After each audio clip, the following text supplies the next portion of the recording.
my question being in that kind of the same vein, when you did X-Men, did you feel like you were going to be, because during that time it was very tumultuous because of racial turmoil and a lot of other things.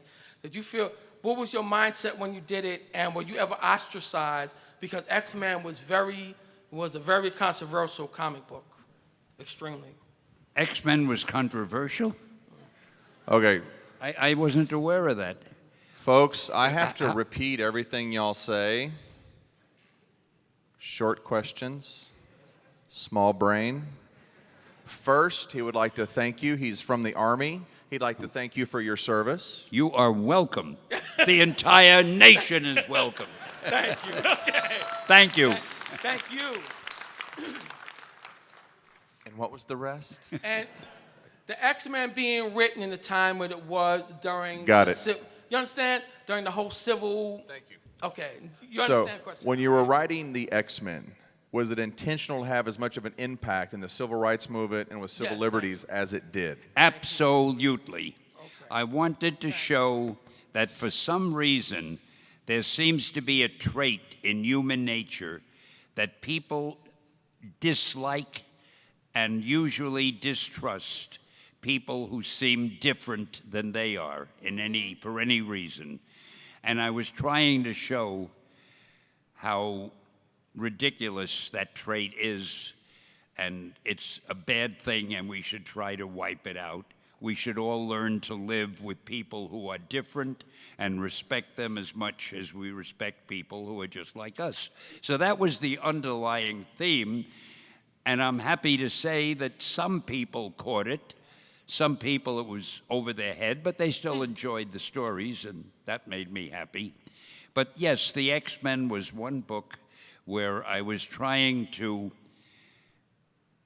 get an anti-bigotry theme in it, and I am glad some people caught it. Thank you. Yeah.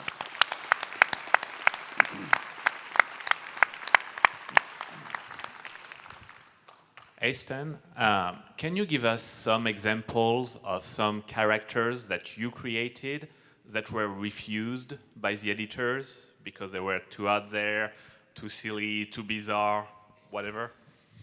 So, do you recall any characters you created that didn't quite cut the mustard?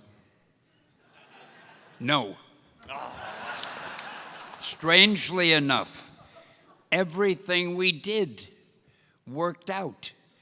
And in a strange, you were talking about the X-Men. When I suggest, you see, my publisher had to okay everything I came up with. So I came to him. I originally wanted to call them the Mutants. And he said, that's a terrible name for a comic. He said, he didn't have much respect for the intelligence of his readers. He said, none of our readers are going to know what a mutant is. So I thought the leader was Professor X, and they had extra powers. I said, okay, I'll call them the X-Men. And he said, oh, that's a good name. And as I walked out of his office, I thought, if nobody will know what a mutant is, how will anybody know what an X-Man is? But somehow I had the thing, and that's the way it was. And I hope that answered the question, because I forgot what the question was. Characters that you created that didn't work out, but obviously you did answer the No, question. they all pretty much worked out. We were lucky. Before we did superheroes, we did stories like the Archie magazines. We had Millie the model and Nellie the nurse and Hetty of Hollywood, and they all sold well. We had war magazines, and they all sold well. We had westerns. My publisher loved the name, for some reason, Kid, in the westerns. So we had the Texas Kid, the Two-Gun Kid, the Outlaw Kid, and they all sold well. So I don't know, we were riding on some sort of a lucky pony, and I can't think of anything we did that really wasn't okay. That's the only reason I kept my job, because believe me, if any of them didn't sell, I'd have been the hell out of there. Yes, sir. Hi, Stan. Just wanted to know if there were any characters you ever created that maybe you kind of, in retrospect, regret creating. Do you regret creating any particular character? Hell no. No, why would I? Maybe they got away from you. What? Said maybe they just got away from you. It took a life of its own. Oh, they always take a life of their own. Even when I was writing them, you start off creating a character, and after the first year or the second year or the fifth year, you've suddenly got it's all a little different. With Spider-Man, when I started the Spider-Man strip, I had no idea that I would end up killing Captain Stacy. Or was it Gwen Stacy? Who came first? I forget. Whichever one was killed first, I killed. And Gwen, I think, was killed after the captain, and Jerry Conway did that, and I hate him for that. And no, did they get away from me? Was that the question? Yes. They get a life of their own. It really is truth. Things happen in the strips as they go on that you never expect to happen when you start the strip, because not only do you want to surprise the reader and keep the reader's interest up, but believe it or not, you as the writer want to keep yourself interested. I couldn't have been interested in these characters if their lives never changed in any way, if they always stayed exactly the same. So every writer of a series keeps trying to add new elements that will surprise you and would have surprised him, except for the fact that he knows they're coming because he wrote them.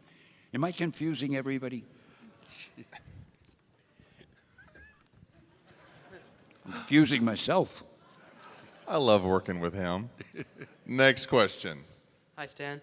I was just wondering, how involved are you with today's Spider-Man comics in the newspaper?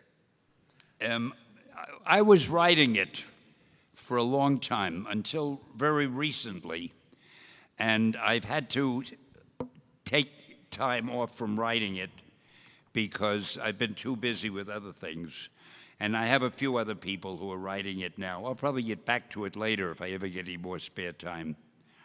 But unfortunately, papers keep dropping all the time, and pretty soon the strip will just be on your internet. In fact, most strips will be on the internet. The papers keep losing comics and features. I don't know how long newspapers will be around, frankly. Even the magazines, Newsweek, which was one of the biggest news magazines, isn't published anymore. You've got to get it on the internet. And that's too serious a subject for me to discuss. Right there. Hey, I was wondering if you have any particular favorite characters that maybe never got as popular amongst the readers as you loved yourself. No, not really. We were very lucky. Most of the ones we introduced did become popular. Maybe the only exception is Colonel Fury, the agent of S.H.I.E.L.D. The S.H.I.E.L.D. books did well. I brought them out because I wanted to get something like, in the beginning, there was a TV show called The Man from U.N.C.L.E., and I wanted to get a group like that, only much more so. And I loved Nick Fury. The one thing I can't understand in the Avengers movies, and Nick Fury, as played by, what's the name of the actor? Samuel L. Jackson. Samuel Jackson, whom I know and who's a wonderful actor, is such a quiet guy. He just kind of walks around in that leather coat, and that's about it. When I wrote Colonel Fury, he was the toughest damn guy in the world. He yelled and shouted, and the people were afraid of him, and he took command. And he was originally in Sergeant Fury and the Howling Commandos. I loved that book. And when I stopped writing it, years later, people said, "What happened to Sergeant Fury?" So I decided to bring S.H.I.E.L.D. out and make him Colonel Fury, and he's in charge of it. And in the movies, they don't make him rough and tough enough. And I'm hoping they will, and when I get to meet whoever it is that's doing it, I'm going to suggest that they ought to toughen the guy up. I think it would be very important. Was the question, was I disappointed in anybody? you. Well, yes. why am I ranting this way? Because they Forgive like me. listening to I you, tend right? to do that. Thank you. Hi, countless video games have been made based off of the characters that you've created.